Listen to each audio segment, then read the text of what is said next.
어머니들이 사실은 집안의 지휘자예요. 옛날엔 남자가 지휘자였는데 요즘 뭐 그런 집 많지 않아요. 엄마가 애들 엄청 혼내버려. 그럼 이제 남편이 가가지고 애들 방에 나 미안하다 진짜. 나도 힘든데 너는 얼마나 힘드냐. 아 진짜 너무 미안하다. 나 진짜. 제가 아이 입장이라면 엄마한테 그렇게 말할 거. 저희 엄마한테 한 번도 말한 적 없어요. 이렇게. 제가 보기에 부모가 제공할 수 있는 자녀에 대한 가장 큰 혜택 중에 하나는 엄마 아빠의 친밀도라고 생각해요. 엄마하고 아빠가 사이가 좋은 느낌이 있어야 애들의 정서는 기본적으로 자존감이 좋을 수밖에 없죠. 그러니까 여러분 막 솔직히 막 부부들이 막 이혼하고 싶지만 이혼 못하는 이유 누구 때문이라고 그래요? 애기들 때문에. 근데 애기들 앞에서 싸우는 부모가 있어요.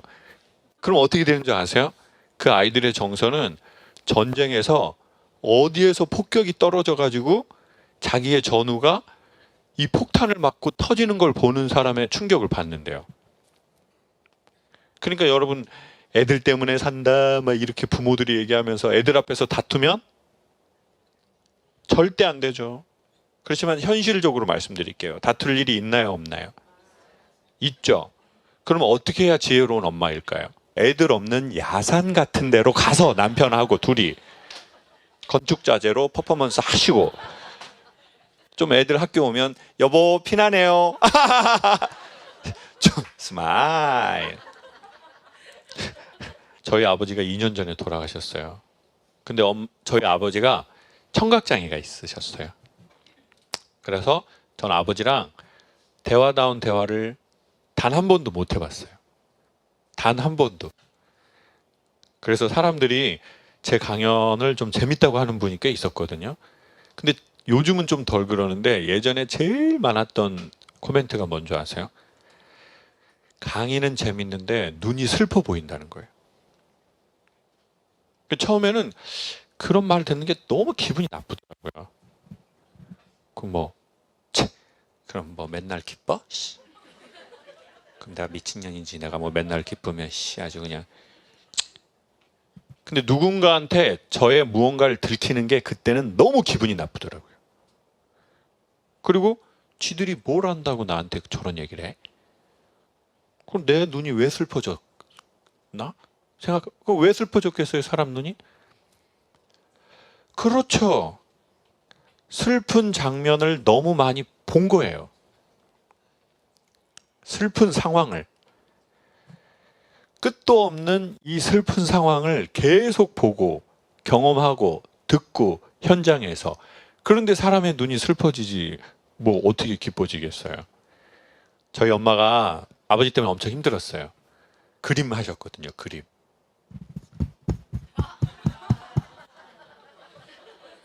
아세요? 우산 든 남자? 당신이 귀가 안 들리는데 노름을 하는 거예요.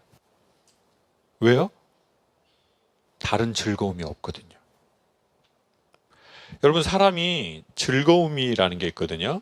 자, 여러분은 지금 강연을 들으면서 웃기기도 하고 이제 끝나고 나서 너무 오늘 뭐 이런데 헌금이라도 좀 할까? 뭐 이런 생각을 할 수 있어요. 그럼 우리가 왜 지금 즐거워진 거죠? 들을 수 있으니까. 들을 수 있으니까 생각을 하게 되고 여기에서 생화학 반응이 일어나요. 근데 저희 아버지는 귀를 들을 수가 없어요. 자, 그러면 2차, 3차 즐거움이 없어요. 그러면 1차 즐거움에 훨씬 많이 집중할 수밖에 없어요. 그럼 1차 즐거움이 뭐예요? 뭐 먹는 거, 마시는 거. 그때는 이해가 안 됐는데 시간이 20년, 30년 지나니까 그래서 아빠가 거기에 빠졌구나. 그리고 엄마는 또 속상하구나. 귀가 안 들리는데 그 돈, 아버지가 노동일로 버신 돈을 지역사회에 환원했단 말이에요. 그리고 집에 와서 엄마하고 K1을 했단 말이에요. 엄마 다음날 파트라슈 되시고. 저는 그 전쟁을 고등학교 졸업할 때까지 봤어요. 저희 집은 엄마가 한글 모르시거든요. 그러니까 어려서 동사무소를 가면 이게 다 불편한 거예요. 아버지는 소리가 안 들려. 엄만 눈이 안 보이는 것과 같고. 마을버스를 타기도 쉽지 않고. 뭐 글을 봐야 될 거 아니에요. 그러니까 그 안에서 생기는 수많은 문제들. 또 저희 엄마가 자존심이 세가지고 장애인 등록을 안 하셨어요.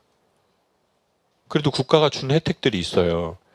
근데 엄마는 왜 안 하는지 나중에 알아보니까 엄마가 이제 인정을 못 하겠는 거예요. 내가 이거를 기관에 등록하는 순간 내 남편이 장애가 있다는 걸 엄마가 인정하고 싶지 않았던 것 같아요. 그러니까 저희 집은 다 숨겼어요. 저 아버지가 귀 안 들린지 몰랐어요, 어려서. 근데 어려서 이제 국민학교 다닐 때, 전 국민학교 다녔는데 여러분 어디 다녔어요? 나이 잡순 분들이 많이 오셨네요. 다 국민학교 다니시네요. 그때 아버지가 집에 있었고 제가 친구를 데려왔는데 당연히 인사를 하잖아요. 근데 뭐 안녕하세요, 장호기 친구입니다 이렇게 했어요. 근데 저희 아버지가 귀가 안 들리는 걸 저도 모르는 거죠. 근데 귀가 안 들리는 분들은 소리가 크잖아요. 근데 이제 데리고 왔는데 친구가 안녕하세요, 장호기 친구입니다 이랬는데 아버지가 이렇게 안 보니까 가만히 있었던 거예요. 이렇게 있으니까. 그러니까 갑자기 저는 여기서부터 어떻게 되는 거지? 그날이 지금도 기억나더라고요. 우리가 그럴 때가 있잖아요. 우리가 아이들하고 어디 갈 때 시간이 천천히 가는 때가 있다고요. 어머니들 시간 천천히 가는 때 있죠? 이쁜 옷 입고 로타리에서 자빠져 본 적 있죠, 어머니들? 예? 그때 시간 빨리 가요, 천천히 가요? 천천히 가.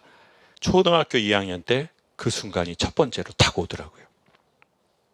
그리고 얘가 저를 다시 딱 쳐다보고 그 눈빛에서는 이 뭐야? 그리고 다시 아버지한테 인사를 했어요. 훨씬 큰 소리로. 장호기 친구입니다. 안녕하세요. 근데 아버지가 이 소리도 못 들으신 정도였거든요. 그러니까 엄마가 옆에 있다가 아버지 무릎을 탁 치면서 아따 인사 받으시오 그러더라고요. 그러니까 이제 아버지가 그때서야 이제 처음 봤으니까 요 정도에 있는 거리에 있는 애한테 왔냐? 아버지는 이게 귀가 안 들리니까 내 소리가 모니터가 안 되니까 이제 크게 얘기를 한 거예요. 그러니까 이제 그때 그 친구가 저를 이렇게 딱 보면서 이렇게 봤거든요. 근데 이게 지금 한 40년이 넘은 일인데도 그림을 그리라고 하면 그릴 수 있을 만큼 걔 눈동자를 그리라고 하면 그릴 수 있을 만큼 약간 저한테 이렇게 말하는 것 같았어요. 이건 뭐야? 니네 아빠 왜 이렇게 말 크게 해? 근데 저는 이제 그날 안 거죠. 아버지가 귀가 안 들리시는구나. 그리고 시간이 많이 지나서 이런 생각을 했어요. 이걸 엄마한테 들었으면 좋았을 텐데. 아버지는 귀가 안 들려. 어려서 중이염이 심해서 할머니가 이렇게 나뭇가지로 해주다가 찢어졌어. 그러니까 니네가 아버지 많이 도와드려. 아버지 귀가 안 들리면 목소리 크게 하는 거거든. 이걸 이렇게 조금 광장에서 조금 객관적으로 얘기를 해줬으면 그게 상처가 되진 않았을 것 같아요. 아버지가 귀 안 들리는다는 것 자체가. 근데 이제 저희 때는 그런 걸 다 숨겼거든요. 인정하지 않는다, 직면하지 않는다, 숨긴다, 부정한다, 뭐 이런 단어들이었어요. 그리고 이제 저는 친구들을 안 데려오게 된 거죠. 우리가 이제 이것에 대해서 어떻게 접근할지 처음에 잘 모르니까. 그러니까 이제 부정하고 덮어두고 그러면서 점점 굳이 그러지 않아도 될 일들이 막 생겨버린 것 같아요. 저희 집은. 그리고 이게 도미노 현상을 일으킨 거예요.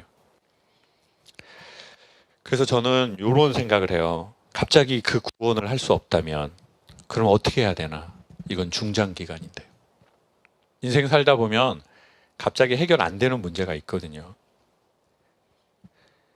아무리 기도를 많이 해도 아무리 노력을 많이 해도 솔직히 안 되는 파트가 있어요. 그리고 사람들이 다 자기 뜻대로 안 돼요. 어머니들 뜻대로 됐다면 전 지금 남편과 살지 않을 거라고 생각을 해요. 정말 너무 속상해요. 물론 남편분도 많이 속상하실 거라고 생각해요. 그분도 진짜 어머니 만나서 너무 안타깝죠. 그러면 어떻게 해야 되냐는 거예요, 이제는. 그래서 저는 나하고가 사이가 좀 조금이라도 좋아졌으면 좋겠어요. 그리고 나하고 사이가 좋아지면 웬만한 남자 만나도 잘 산대요. 나하고 사이가 좋은 남자는 웬만한 여자 만나도 다 잘 살아요. 근데 나하고 사이가 안 좋잖아요. 웬만한 사람 만나도 힘들어요. 엄마가 부모님이 어쩔 수 없이 우리 아이들보다 먼저 우리는 가게 돼 있거든요. 세상의 대부분의 경우는 우리가 다 그래요. 사람들이 죽어서 환생한다는 데도 있고 천국을 간다는 데도 있고 아무것도 없이 사라진다는 데도 있어요. 그건 각자의 신앙인데 확실한 건 어떤 기간이에요? 죽음 넘어가 아니라 살아있는 기간은 확실한 것 같아요. 우리가. 여러분, 돈이 많은 사람은 부자지만 잘 사는 사람은 뭐가 많은 거 봤더니 추억이 많대요. 인디언이 그랬어요. 사람은 언제 죽냐면 누군가의 추억에서 사라질 때 죽는 거래요. 그러니까 제가 보기에 엄마랑 아빠가 오래 살려면 어떻게 해야 되느냐? 예? 공진단? 공진단을 먹는 게 아니라 아이의 추억에서 오래 살아야 되잖아요. 그러려면 우린 추억이 있어야죠. 기억하고 추억은 다르거든요. 기억은 메모리고요. 추억은 좋은 기억이에요. 그러면 아이들이 어떻게 되는 줄 아세요? 엄마 아빠가 살아있는 그 시절로 순간 돌아가요. 향기도 그렇고 촉감도 그렇고 눈으로 보는 것도 그렇고 후각도 뭐 다 그래요. 맛도 그렇고 눈으로 보는 것도 그렇고. 그러니까 저는 엄마가 오래 사는 건 추억을 많이 만드는 거다. 그럼 어떤 추억을 만들어야 되느냐? 1번, 아이는 엄마가 힘들어하는 모습을 보고 싶어 하지 않아요. 절대적으로. 엄마가 우는 모습, 엄마가 힘들어하는 모습, 그런 모습 아들 입장에서 제일 보고 싶어 하지 않아요. 여러분, 아이의 기억에 그런 엄마로 있지 않았으면 좋겠어요. 그래서 저는 어머니들께 오늘 이 학교를 나가자마자 옷을 사라는 말씀을 드리고 싶어요. 지금 이런 옷 안 돼요, 어머니들. 지금 옷 사야 돼요, 지금. 진짜라니까요. 제 말 믿으세요. 엄마가 힘든 모습, 엄마가 우는 모습, 엄마가 나 때문에 아파하는 모습. 자식들이 그거 힘들어요. 그러니 애들 앞에서는 웬만하면 울지 마시고 아이를 위해서라도 나 자신을 위해서라도 운동도 하고 머리도 하시고 메이크업도 살짝 하시고 엄마 좋아하는 거 좀 했으면 좋겠어요. 계속 아이를 생각하는 게 아이에게 더 멀어질 수 있다는 말씀을 드리고 싶네요. 제가 아이 입장이라면 엄마한테 그렇게 저희 엄마한테 한 번도 말한 적 없어요. 이렇게. 나 때문에 너무 걱정하지 마, 엄마. 그게 나한텐 더 무거워. 그냥 차라리 걱정할 시간에 엄마 기도를 하거나. 근데 이거는 자녀를 위한 기도가 아닌 것 같아요. 자기 마음에 평안을 오게 하는 기도인 것 같아요. 근데 이게 결국 자녀한테 가요. 왜? 엄마가 평안해진 얼굴을 보면 아이가 영향을 받으니까. 근데 우리는 자꾸 이러는 것 같아요. 내가 기도를 많이 하면 어떤 절대자가 애를 도와주겠지? 저는 이거보다 더 현실적인 기도. 내가 기도해서 걱정할 시간에, 고민할 시간에, 화나는 시간에 내 기도하고 내 절을 해서 내 운동을 해서 내가 좋아지는 그걸 해서 엄마가 좋아질 때 이 영향을 아이가 가장 섬세하게 받는다는 거예요. 엄마가 좀 밝은 모습, 엄마가 웃는 모습, 엄마가 나한테 농담하는 모습. 나 때문에 늘 슬프고 고민하고 걱정하는 거 절대 모르지 않아요. 오히려 아이들이 더 섬세해서 더 잘 느낀다고 저는 확신해요. 그러니까 저희 엄마한테 그렇게 말한 적 없다니까요. 근데 지금은 말하고 싶죠. 엄마, 계좌번호 줘봐. 어머니들이 사실은 집안의 지휘자예요. 옛날엔 남자가 지휘자였는데 요즘 뭐 그런 집 많지 않아요. 막 애들을 막 엄마가 애들 엄청 혼내버려. 그럼 이제 남편이 가가지고 애들 방에 나 미안하다 진짜. 나도 힘든데 너는 얼마나 힘드냐. 아 진짜 너무 미안하다. 나 진짜 나 조만간 새엄마 쪽으로 내가 너도 원하고 나도 원하고 지금 집안 전체가 원하는 쪽으로. 엄마가 지휘자라는 건 엄마가 좋으면 좋다. 엄마가 자신과 좋으면 좋다. 엄마 스트레스 지수를 자꾸 리셋하면 좋다. 어떻게 하면 스트레스 리셋하는지 보여드릴게요. 사람은 집중하면 시간이 빨리 간대요. 시간이 빨리 가면 뇌는 재밌다고 느낀대요. 20살 이상 먹고 재밌는 건 웃기는 게 아니래요. 집중되는 현상이래요. 그러면 시간이 빨리 가면서 스트레스를 담당하는 편도체를 리셋해버린대요. 그러면 어떻게 해야지 스트레스 관리냐? 1번, 시간이 만나면 빨리 가는 사람을 만난다. 2번, 그 장소에 가면 시간이 빨리 가는 장소에 간다. 3번, 그 일을 할 때 시간이 빨리 가는 자기만의 일을 한다. 네. 그게 있으면 어머니들 자동적으로 스트레스 리셋한대요. 근데 이제 그게 없어요. 나는 시간 빨리 가는 사람도 없고 시간 빨리 가는 장소도 없고 시간 빨리 가는 일도 몰라. 나는 해야 할 일을 하고 싶지 않을 때만 해. 않을 때도 계속 해. 그럼 이 엄마는 참아야 돼요. 참아야 돼. 또 참아야 돼. 그러면 공황장애가 오는 거예요. 숨을 계속 참으니까. 그래서 인간은 큰 거를 줄 때 만족하는 게 아니라 섬세하고 정확한 지점을 줄 때 만족한대요. 그거를 찾는 게 우리의 엄청 중요한 여행이고 우리의 아이들과 오랜 시간을 아이들에게 건강한 영향을 줄 수 있는 키래요. 엄마가 일찍 삶을 떠나도 엄마와의 모든 아우라는 기억되거든요. 그리고 살아있는 사람은 또 그 영향을 계속 받아요. 그러니까 우리가 함께 계속 할 수 없다는 걸 차라리 아쉬워하는 그 시간에 우리가 유산으로 줄 수 있는 걸 남겨놔야죠. 왜냐하면 그게 실질적으로 사람들이 살아가는데 도움을 주거든요. 그 기억이. 어떻게 엄마가 일일이 다 할 거예요? 못해요. 그거를 줄 수 있는 한 줘야죠. 그러니까 우리가 건강한 거하고 우리 아이들하고는 연결되어 있죠. 우리가 죽어서도. 그 아이 빼었을 때 막 가려서 막 먹고 막 그러잖아요. 그리고 나면 바로 다시 또 이제 참았다. 너무 먹고 싶다. 이런 것처럼. 근데 우리는 우리가 먼저 삶을 떠나도 우리 아이에게 계속 수유를 하는 거죠. 추억이라는 수유를. 아버지가 돌아가셨어도 아버지가 딱 한 번 검은 봉지에 포도를 사서 약간 술 취해서 기분 좋게 오셨던 그날이 기억나는데요. 그래서 저는 지방에 강연을 많이 다니는데 지방에서 노상에서 파는 과일들을 항상 사요. 무의식적으로. 그리고 항상 먹으면서 느껴요. 과일은 백화점이 최고구나. 현지에서 사는 게 좋은 게 아니구나.